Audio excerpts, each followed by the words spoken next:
The Alternative Dig Talk. Real issues, real talk.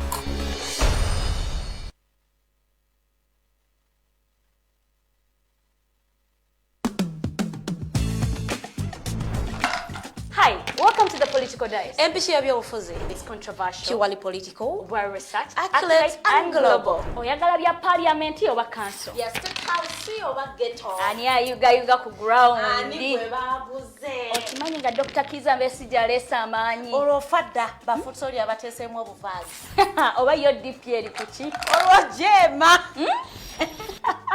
Bano ba MKCG bo baddawa. Abo bafuna CDF baamala tebabanja. Olwo baba ate bange bali kuki? Abo bo akina kulabisa simanyanga posturing tebabiri bali mu structure building. Naye ate ono ye. Ani oyo oba? Ye ali kuki? Oyo tumuleketa gambanyiga mawu. Ebe ndabena birindira nokuda Political Dice ku the Alternative Dig Talk nange Teddy Tenja ewamune Farida Bikobere buli wa Sunday sawa 2.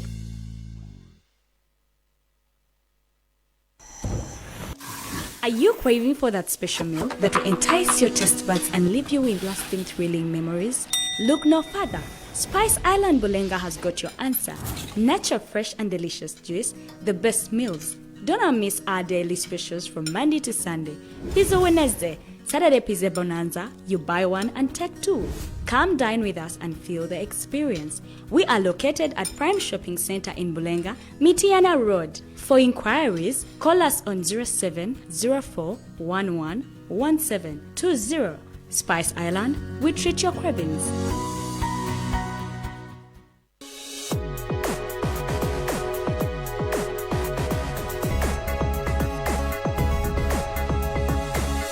The Alternative Dig Talk. Real issues, real talk.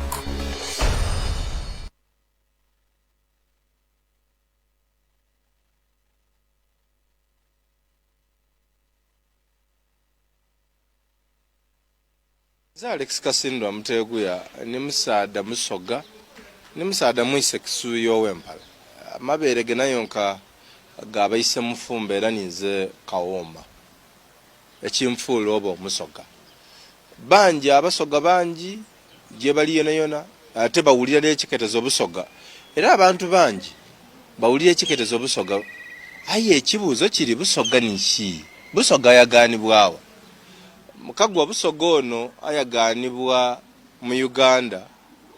era ali mu buvwanduba bwa Uganda. Busoga okuba Busoga akolebwa amasaza 10 tusobola ogeta chiefdoms buli saza kulyalwo ikulu era ngana nkulaga amasaza gano era ndija gasengeka mu nsengeka egwaine kansoke nkuwa amasaza 5 era lwaki 5 ago tuine isaza erya Kigulu tuine isaza erya Luuka tuine isaza erya Bugabula twaba neisaza erya Bulamoji twaba neisaza erya Bukono aga amasaza 5 ga kika kirala bebeta abayise Ngobi eyo nenda ya Mukama namutukula eyavuye Bunolo kugantu ayongera kwa amasaza agandi 6 tulina isaza lyebeta erye Butembe eyo yagana Idinda tulina isaza lyebeta erye Buna ngali kulira bamuwe ekitiibwa kya Luba twaba neisaza erya Bunole Bunanumba olyagana mu kityerereyo era ali kuya bamweta Nanumba twaba neisaza lya Bukoli ali kulira bamweta Wakoli nino ndio yagana mu district ya Bugiri nina Mayingo twaba neisaza lya Busiki erya Kisiki era ino lyagana mu Namutumba district twamalikiza neisaza lya Bugweri eisaza lya Mena era akulira eisaza lino bamweta Mena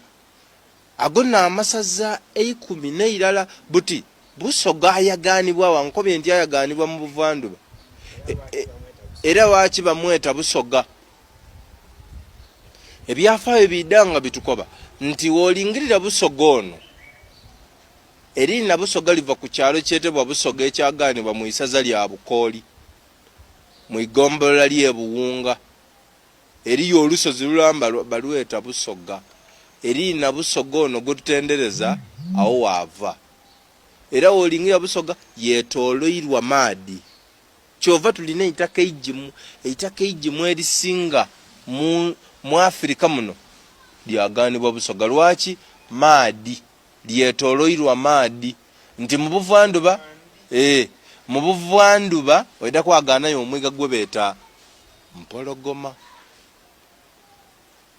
kyoka mu bugwanduba wayaganayo omwiga gwe beeta Nairo oba Kiyira kyoka mu maniina eriyo enanda gye beeta Kyoga abandi bajeeta Kaita Makoli ate kabiri woja eri mu Maserengeta twayaganayo enanda gye beeta Nalubaale Nkanileke Victoria wagati awo woyagana Busoga ate Busoga yabamu omwiga ogusinga buwanvu mu Busoga oguli mu Busoga omwiga ogusinga kuba muwanvu mu Busoga bagweta Lumbuye gutandikira n'amasoga gwaja gwayuwa mu Kyoga aye buli wegutuuka abantu baguwa lina lyagu Lumbuye oyo omwagane n'amadope Lumbuye oyo omwagane na Wandalanga bamweta Lumbuye wamwagana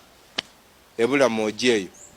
kibali kinene ino nekibitamu omwigo Busoga atyo bwali mugaiga alina ebyobukombe bingi era mu Busoga muno moyagana abantu aboogera olulimi olusoga ngaayo olulimi olusoga lulimu enimi edindi olusinga kwogera abantu bangi balweta Olutenga lwendi kwogera wano oba Olutenga olwagana mu Kigulu walwagana Ebugweri walwagana Ebukooli walwagana Ebuna Ebunole Bunanumba Ebutembe Eruuka wamala waja walwagana n'Ebugabula olwo n'Olutenga kabiri Ebulamoji twayaganayo Olulamoji bo boogera Lusoga Lulamoji woje Ebukono balina Olukono ate woje Ebusiki balina Olusiki enimi edeisatu Olulamoji Olukono n'Olusiki denda afaanagana abasobola odawula nibenedo ayiwe ayogera Olutenga kizibu ino okudawula asobola odawula aba alina ova mu nimi edeisatu ayi dona dyetololera mu lulimi Lusoga Kyabazinga n'obwa Kyabazinga tibyawala ino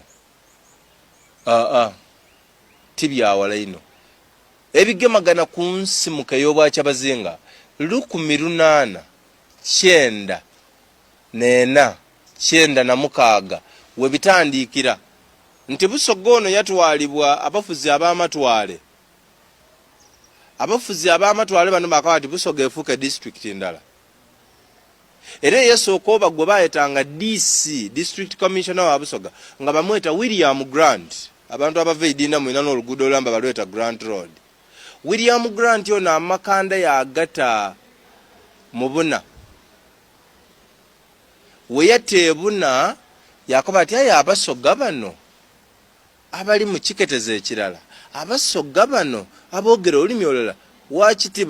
tiba bagalala ate Busoga kizinga ne baba namukulembeza atya mulala Ebukaleeba abakulu ab'amasaza baba amasaza 12 William Grant yabeete Ebukaleeba mu isaza lya Buna ekiseera ekyo Buna yali yekulirwa Lube eyasooka oba n'ekitiibwa kya Luba gwe beeta Nyago Zigombye ng'eriina lya Luba yalitoola ku nsambo y'Abasoga ekobedi Luba Lwambuzi tirubula Kyerwegaaya era wano nawava eno n'ensimuka ey'obwa Kyabazinga emyaka ejaira kwa 1897 yaliyo akeekalakaaso ak'abasirikale abanubi akeekalakaaso kano kafiiramu n'Abaminsani Pilkington awo yafiira bano bakoba ati eno tuveeyo baavaayo ekitebe basooka bakitaako iganga bakitoola iganga bakitwala Idinda ebugembe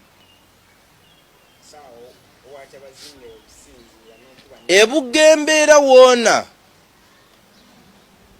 era baviireyo ebuna ebugembe baafunayo abazungu bano baafunayo omusaada waibwe Namigge omulwani bali amweta Semei Kakungulu yali abakoleire bingi Semei Kakungulu bamutaawo nga ni president wa Busoga Lukiiko naye sooka oba president wa Busoga Lukiiko yali president nga bana amasaza gona baba baifa bamasaza agenda webaidaawo n'abavungania abantu bano batandika kati ifa abasoga atukulira abemuki abenga ti musoga ifene teida abamaana yankoko bechanga era bene beronda mu baba waife tenwa Ezekeri wako tenwa Ezekeri wako mulochi yaba nga ni president wa Busoga Lukiiko eyasooka tukali ulya kulina lya Kyabazinga yaba buti ekiseera kyatuuka mu 1939 abasoga bakati be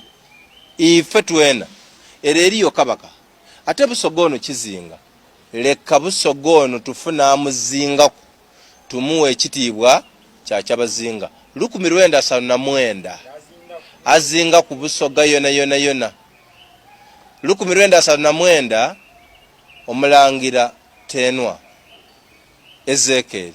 wako yengira mu byafaayo nti ni Kyabazinga eyasooka oba Kyabazinga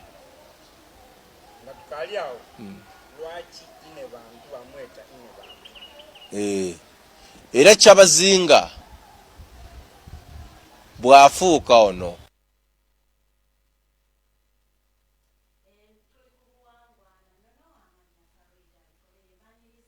Lwakutaano ennaku z'omwezi ziri 10 omwezi tuli mu Gwakutaano omwaka 2024 njagala okubategeeza nti olunaku lwa leero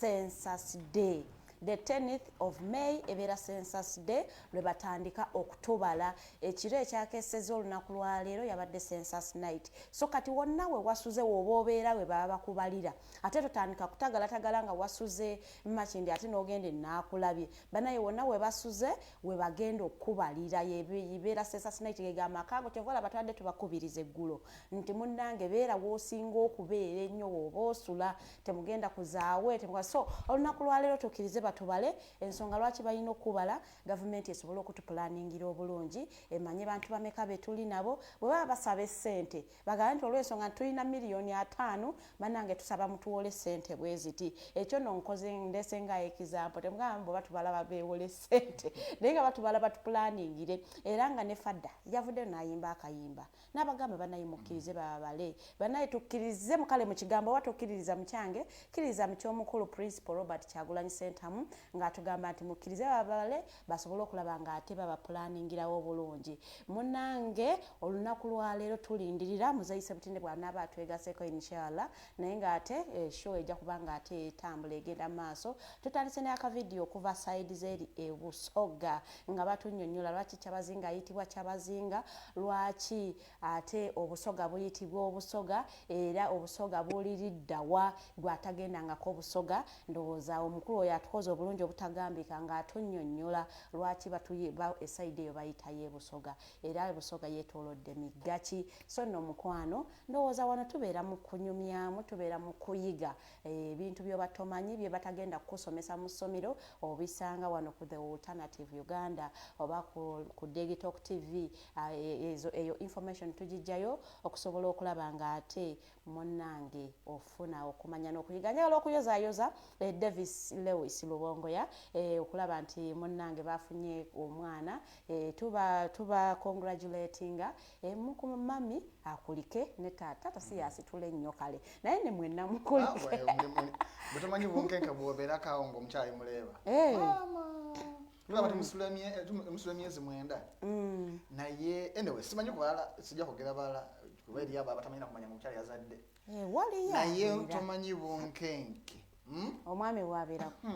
the whole period oba ku luno olunaku olusembayo lwennyini waliwo kati enaku zino sikani zatuyamba bakubuulira nti mbanga bwete eyo due date is kati a week says ku approaching awo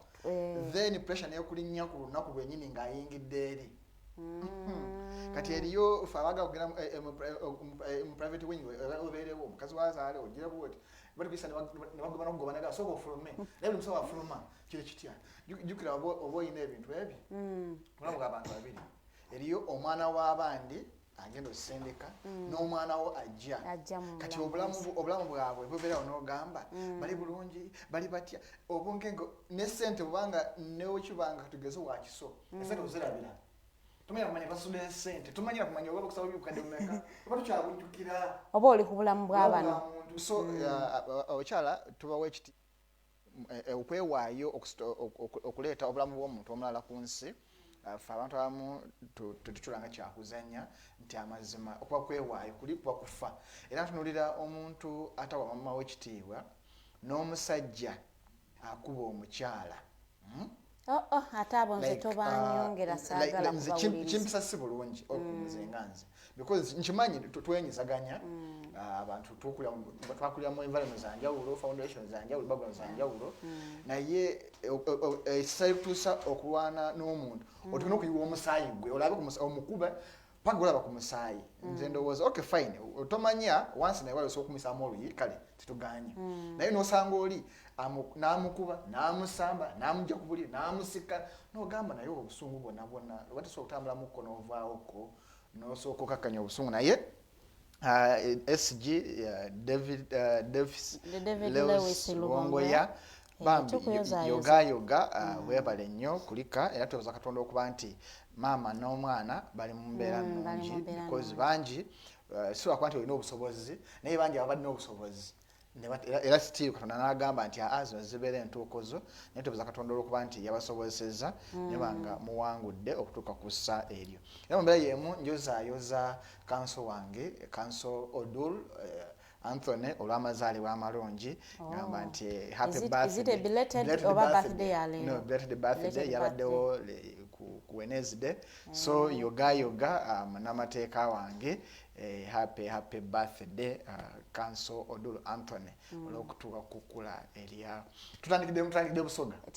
busoga eyo nga batunnyonnyola abasoga badde bagamba sikyabuzaako mu lusoga kati era nengamba sikyokubabuza mu lusoga kanzeeyo awaka mbabulye lwaki embeera eno yajja bweti ndowooza mulina kyemuyizeemu tujja bigendamu nnyo details because kabadde kawanvu ate tulina ebyokugerako bingi so ndaye ndowooza bw'aba tamanyimu brief tujja kuba tubaleetera omusomesa oyo Alex Muteguya nga atusomesaako mu mbeera bwetyo bebamu kubavuddeyo nnyo okuba nga basomesa ebyafaayo bya busoga so tujja kubanga tubaleetera ebimu ku ebyo because omanyi abasomesa bangi naye tumala kubisengejja because buli muntu asomesa naye mulimu abatomeza naye ebisebisenga gwe batuleese at least abagezezzaako nti kale ebisinga byabaleese biba biyise mu kakuŋŋuuta n'akasengejja okubiteeka wano ku mpewo because tufuna bingi naye biyita mu mitendera egy'enjawulo twagala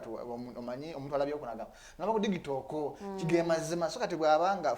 point of reference naye nga tulifaringako bintu bikyamu olumu tekiba kirungi tetuli perfect naye tugezaako nnyo okulaba nga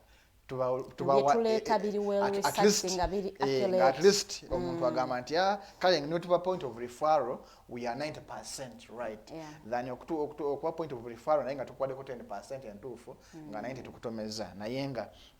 tukwebaza omusomesa mukulu Muteguya Alex okubanga osomesa abasoga era nga bambi ogezezzaako nnyo okuvaayo okusomesa abasoga.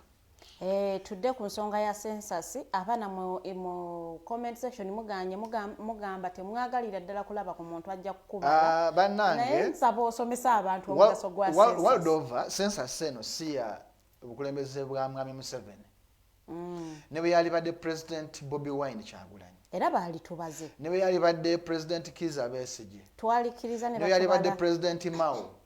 ne gwa mulembe gwa katugeze nga omwana w'embuga ye president emyaka ne gigwa nga gyakubala eyali baliddwa nti census katugambe nti eringa Christmas eringa Idi nti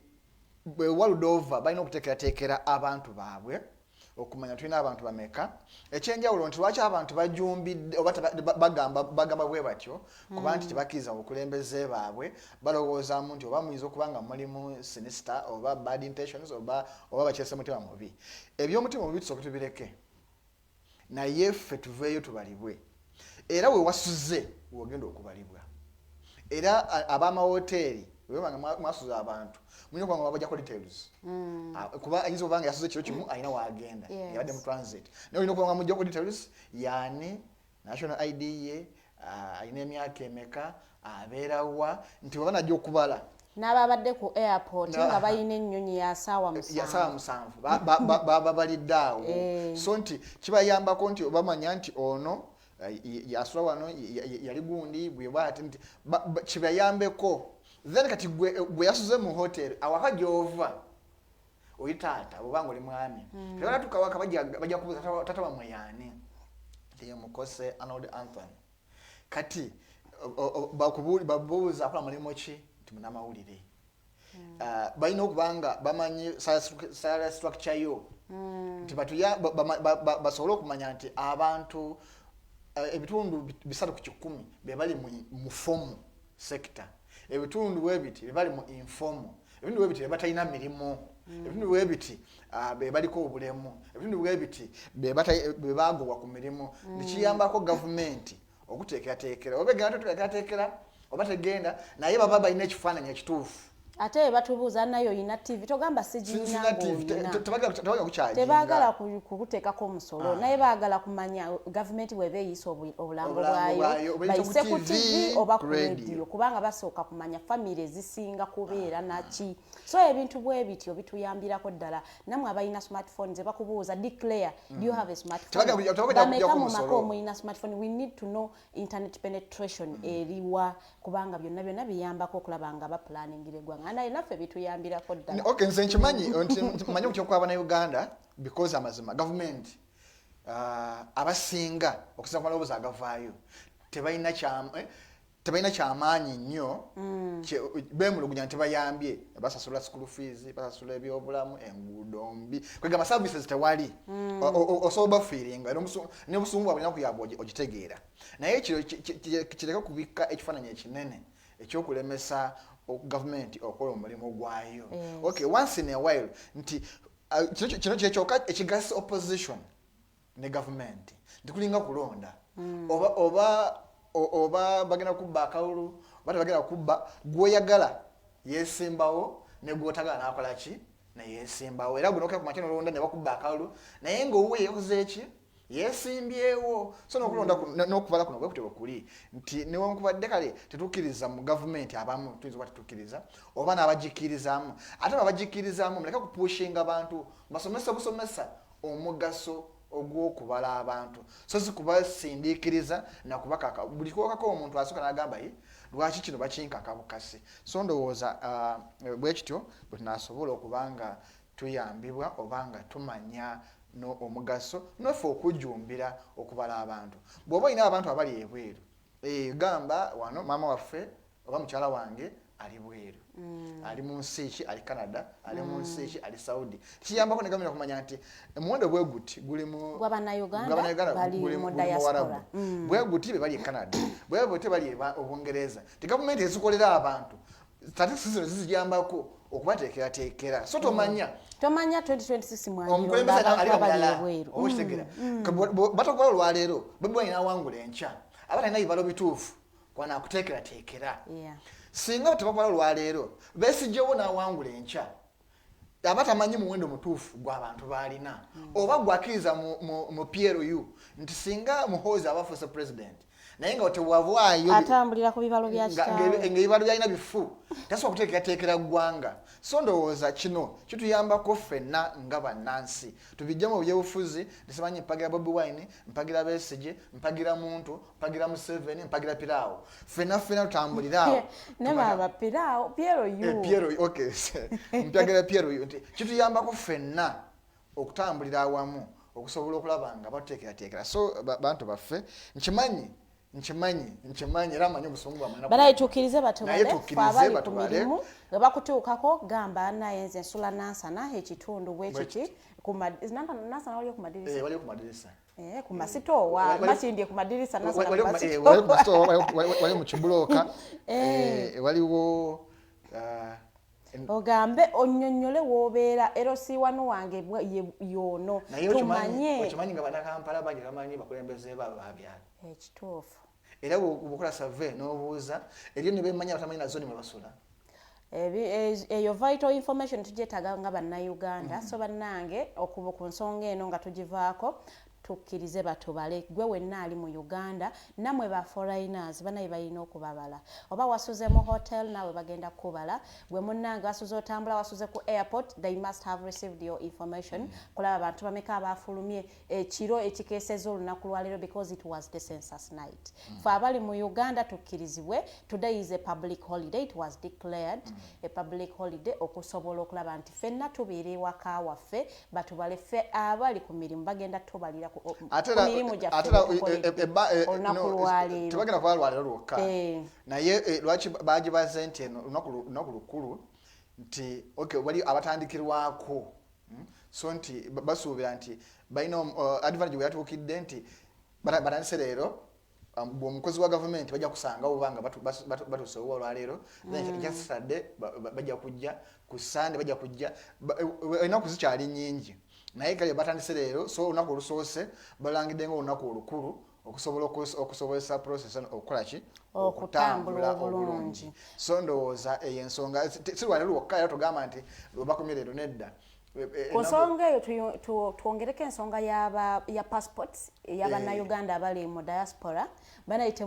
gwe passport yo yabula olina kulinnya n'okomawo Uganda okureplacinga passport yo ekiyambako gwe yekka passport ye expirinze nti gwosobola okugenda no replace anti oba okyagirina you can give in your old passport naye gwe mbu banzibyeko passport yange simanya passport yange yabuze simanya abadduka mu biyumba ne mulekera bakama bamwe passports ne mugenda ne mu reporting and passport yange bagibye olina kulinnya n'oleteeka mu ticket n'okomawo bwe banga yakubulako ogenda ku embassy kuli okumpi oba consulate kuli okumpi balina ekyapula kyebakuwa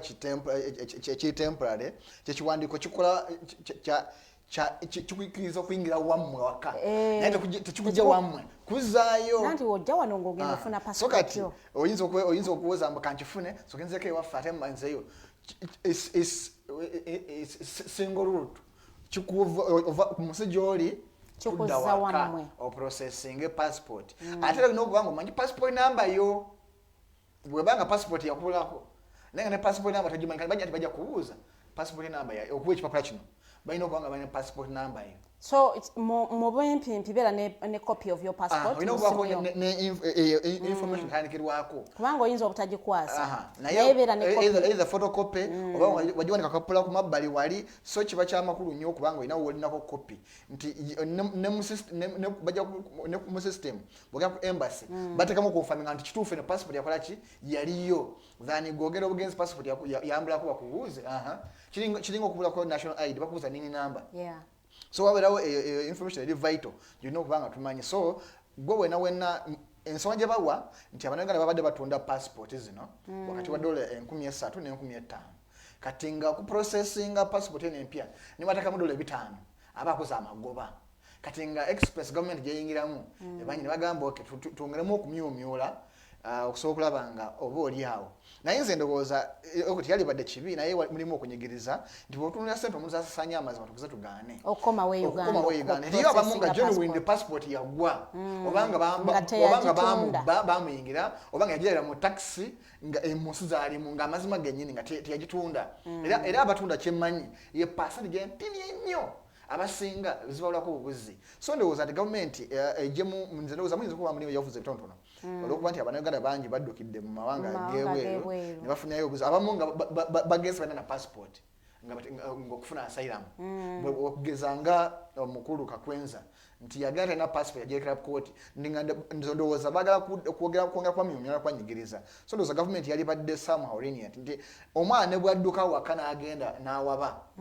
n'awaziruka asigala mwana wo niwaba nga yagenda akunyigidde ogwo omuzadde tolina kugyawo busungu okufaanana mwana wo so ndowooza gavumenti yali badde erina engeri gyekolamu ebintu bino sokulaba nga oba oli awo abantu baffe tebanyigirizibwa nnyo ku nsonga yemu bannayuganda mugende mujeyo passports zammwe ku internal affairs omukulu Simon Mudenyi atukaabira buli lunaku bannaye we have 150,000 passports ezitali picked bannayuganda oba applying for your passport nosasula akasenteko why you not picking your passport yes n'omukulu abeera mu mawulire bannange mukime passport zammwe mwasalawo okuzibalekera okimanyi ngeriyo eziri expired naye nga tebazipiking nga bagenda kuddamu bakola renew olwaleero naye nga gyeziri naye ngenda ku nira office eze Makindi nga mulimu eza 2 15 nibangamba zozona tezipikinga wanga naye tugenda kuddamu okukola gundi empya nga weziri so ndowooza Bannayuganda because nali badde ngamba national ID kyali kyabwerere people don't attach value ku kyobwerere naye wa passport watekamu sente zo onotekamu n'obudde bwo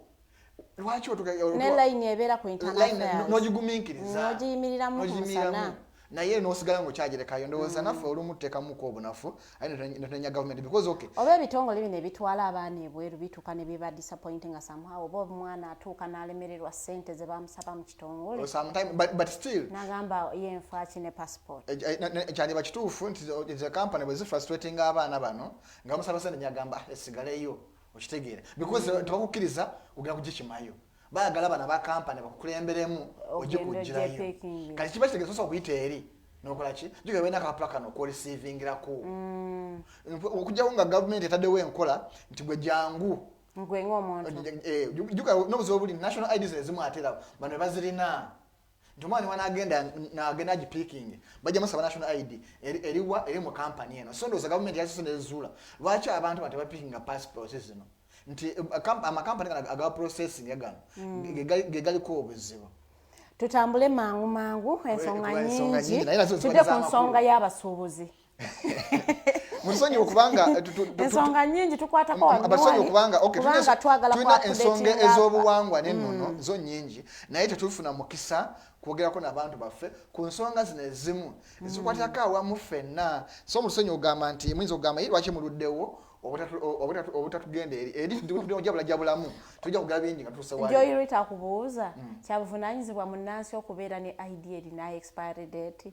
kyavunaanyizibwa because world over national ID is expiring reason being nti after every 10 years face ye ekyuka okwata mu kizigo abamukyusa kala abamukyusa luli waliwo tewawumula matu annyindo ogenda okumanga wawumula nnyo so ebintu bingi ebikyuka so noba tobikoze naturally after every 10 years njaga kukwata akafaananyi kewalina ng'oli wa myaka gumu oddemu ng'oli myaka 10 oddemu ng'oli wa 2 yenswakyola bwewafaana ng'oli wa 2 so ofaana ng'oli wa 6 so nti kiro kiyambako nti biodata awo takyuka naye face yo for recognition ekyuka yes wacho laba world over si Uganda yokka world over national IDs no obutuuzebo te expiring naye bwe ndabikayo ye expiring so bayino jikola renew so abantu baffe muleke kugamba nti oba mulimu okay batuufu ngawe bagambye nti obukulembeze baffe tulina buleetera abantu okuba suspicious eri ebintu byabwe ebyebagasa naye nga world over obutuuze bwe tuba expiring naye national ID yo expiring olw'ensonga egyenkuwadde naye ekinkumu kino okiraba nti ekinkumu kiwe kyali size yo ng'oli muto si bwe kiri olwaleero nkyengalo eno egejja okitegeera so nina amaaso gano bwe gaali bwotuna mu kamera gagenda gagaziwa nti oba muntu omu naye muba gagaziwa obugazi bwago so nti mulimu features ezitutuukako ffe ng'abantu nga bw'otuuka wali balina okuza updatinga nga gwe muntu omu naye ate n'ekirala lwaki babikola ndoyinza okuba nga bwe wali registeringa wafunayo walina information endala ekwatako naye mu kukula n'obaako ky'ozuula nti oba bakugamba wasalibwa nakuza omwezi nga 15 ogwokubiri naye bwagenda okuzuula documents nga zigamba naku ndala ng'ate bwona agamba otekamu ssente okola update bajja otozirina so omukisa okukozesa okuupdatinga information entuufu so wabaawo ensonga ez'enjawulo lwaki national ID eno eggwako naye nga si butuuze bwo tuwawule ebintu bino obutuuze oba obutuuze tebuggwako mu Uganda ozaalibwa oli munnauganda kibeera bwe kityo mirembe n'emirembe amiina naye tukwatako katono nnyo ku nsonga y'abasuubuzi mu lukiiko lwabwe n'omukulu omukulembeze w'eggwanga His Excellency Yoweri Kaguta Museveni kale yanyigamu kaawo baamunyiza naga temujja kunkangakanga osobola kwa byonna simanyi omanyi olumu n'ensonga zembasagala kugenda mukko ngatono nyo dakika 2 okuteekamu feeling naye generally nga munnamawulire abasuubuzi basinga sagala kugenda nga muntu nja oteekamu obusungu ya feeling naye nga munnamawulire omukulembeze w'eggwanga yasinkana abasuubuzi era nga meeting eno teyavaamu kalungi okusinza ku njuyi zombi because bulaba abasuubuzi batukana okwekalakasa ne bafuluma olukiiko ewa meeting eyo era SFC yalabibwako ng'ebakumaakuma okubakomyawo muleka muti omukulu mu ntebe musasa muti omukulu nga mulese mu ntebe kyo kitegeeza nti omuntu okwekandaga n'akuviira mu ntebe ne bwonkomyawo n'entuula mba siriiwo kiba kitegeeza nti omuntu gwe guliwo naye ebirowoozo byagenze sikyakuliko ondaba kifaananyi so abasuubuzi beekandaga nga balaga obutabi bumativu bwabwe ku nsonga ezimu ze bali baagala omukulembeze w'eggwanga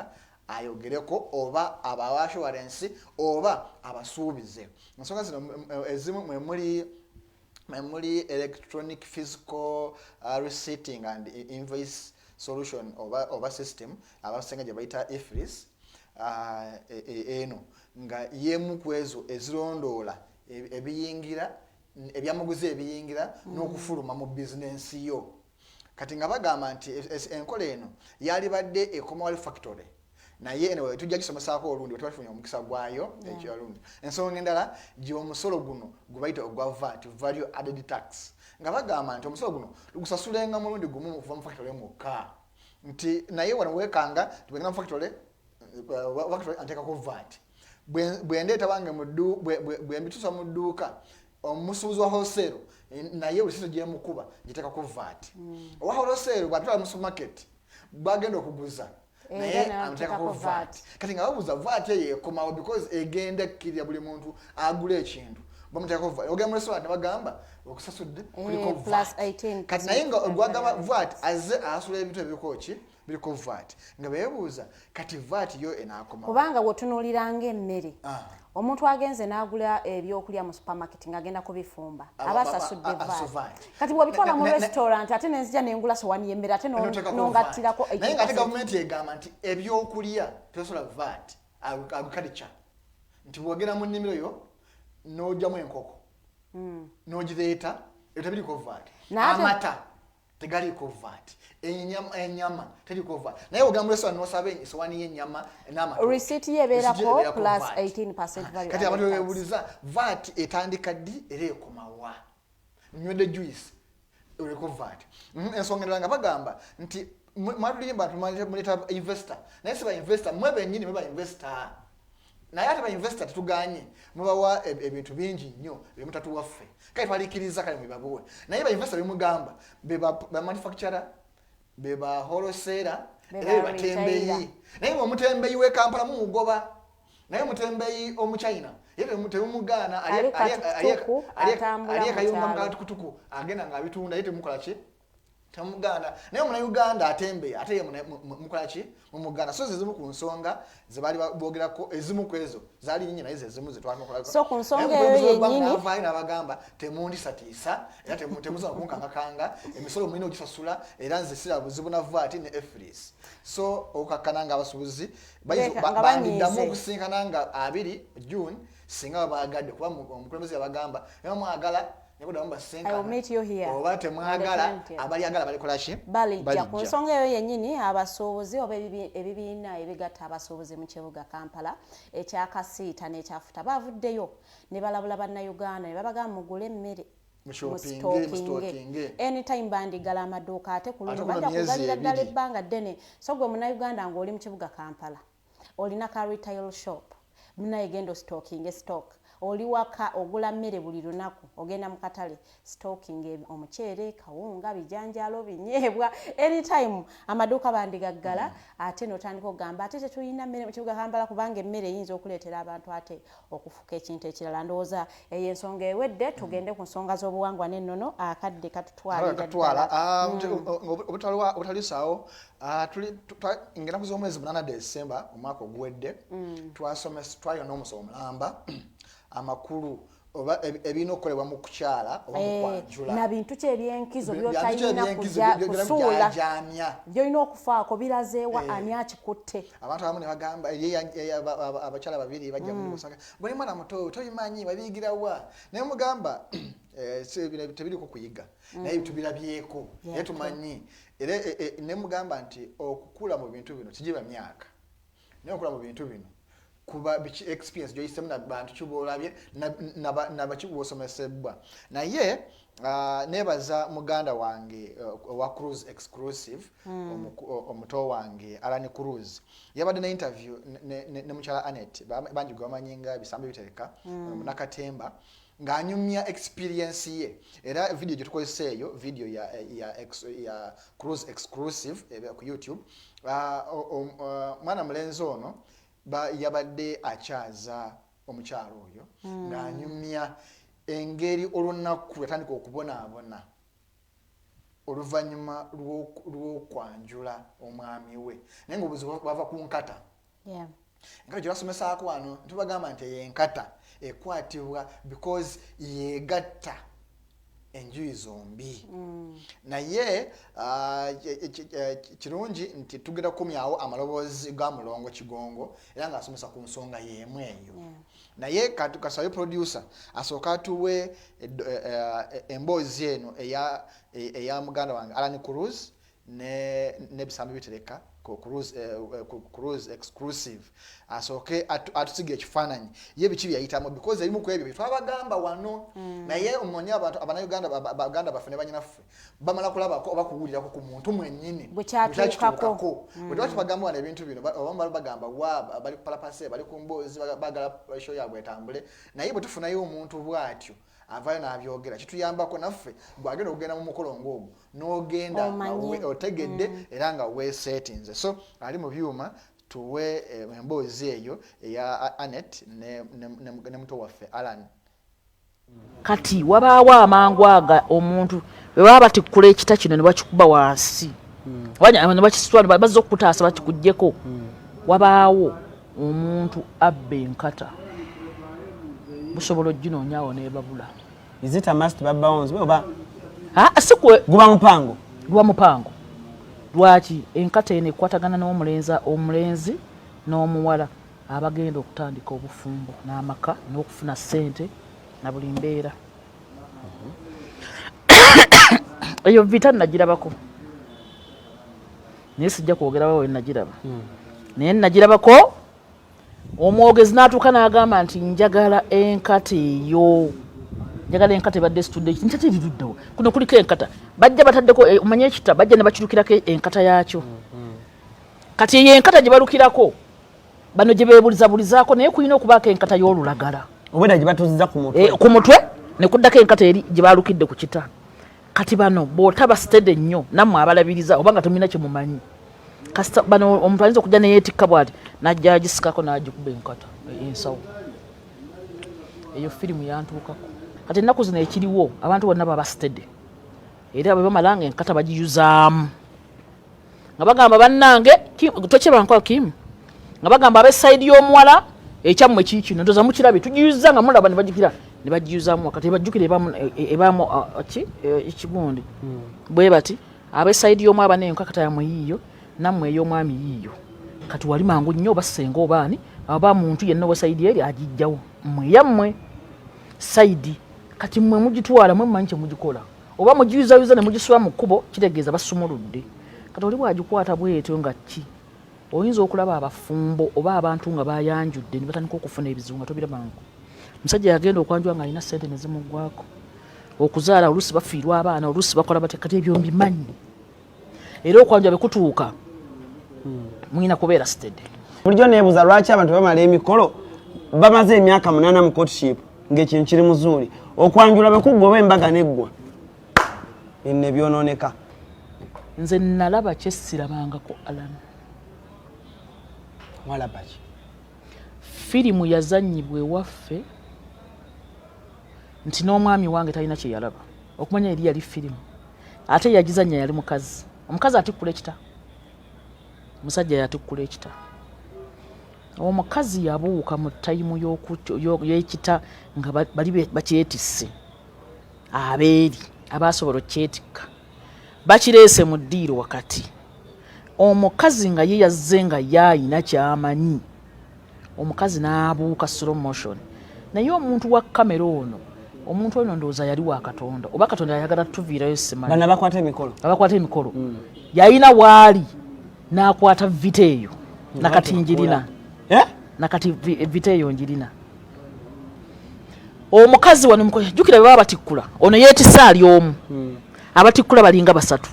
omwogezi w'eri ayambako newabaawo noono newabaawo noono omukazi yayita muli bw'ati nga slow motion n'asika enkata ku mutwe bw'ati n'agikuba mu kikondolo mu kaleega n'asirika neyeetereza n'addayo n'atuula omwogezi abuuza bannange nga situnnaba kulega tetunnaba kugira bukyu mwe basooka gukola bati ne babunywako kujjako obukyu njagala omwogezi oli yali amanyi naye firimu yamulema okulaba wabula yalaba enkata ng'eyingidde enkata n'ebula kati omwogezi weeri agamba enkata taata sebo taata enkata ejjiddeko kweri enkata ng'era olaba ku kita kweri kozi omukazi abuuse n'ajjayo enkata nja kwogera ku kikulu oba amakulu g'enkata n'ekita kye tuyita ekigulalugi oba gye tuyita empaabi n'ekita kye tuyita kikabuwasa ku mikolo gy'okwanjulwa omwana ow'obulenzi ng'agenda okuwayira munne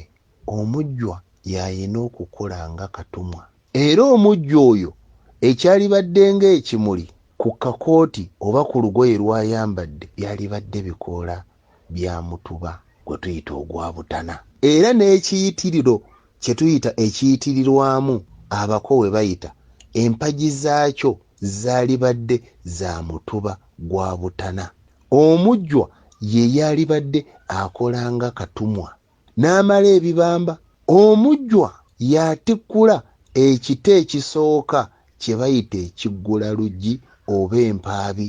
n'asooka agabula emizimu n'abalongo n'abatakkasi era ekita ekyo kikoma mu luggya kyekita ekyamayembe amatabaazi ekyamayembe oba empewo ze tuyita zinnajja kulera n'ezikaddulubaale ezitatuuka mu kasolya kyekita ekigabulwa omulongo bujja bukula oba omulongo bukoma atatuuka mu nju gwe tuyita kansonyensonyi omulongo atatuuka mu nju mu kasolya era akoma ebweru